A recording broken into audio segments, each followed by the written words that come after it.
SLR வைத்திருக்கக்கூடியவர்கள் அந்த போர் யுக்தியை தெரிந்தவர்களாக இருக்க வேண்டும். ஒன்று, சரியாக எடுத்து குறிபார்த்து அடிக்கிற தன்மை வாய்ந்தவராக இருக்கணும். இப்போ மேக்கே ரங்கசாமிகிட்ட ஏன் எஸ்எல்ஆர் இருந்துச்சுன்னா நல்லா அடிப்பான். ஏன் பேபி வீரப்பன்ட்ட எஸ்எல்ஆர் இருந்துச்சுன்னா அவன் குறிபார்த்து சுடுவதில் வல்லவன். ஆனால் அதே படையில் இருந்த மாதேசுக்கு இரட்டை குழல் துப்பாக்கி தான் வச்சிருந்தான். அவனுக்கு ஏன் எஸ்எல்ஆர் கொடுக்கலன்னா அந்த தன்மையை அவன் அதுவரை கற்றுக்கொள்ளவில்லை.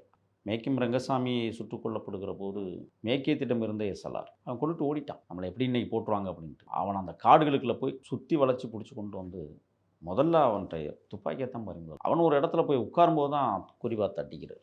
திருநாட்டில் சுமார் 10 அடி தூரம் கூட இருக்காது. 30 அடி தூரம் அவ்வளோதான் இருக்குன்னு நினைக்கிறேன். ஏன்னா துப்பாக்கிகள் என்பது காட்டுக்குள் இருப்பவர்களுக்கு இறைவனுக்கு சமம். அதுதான் நம்மை பாதுகாக்கும்.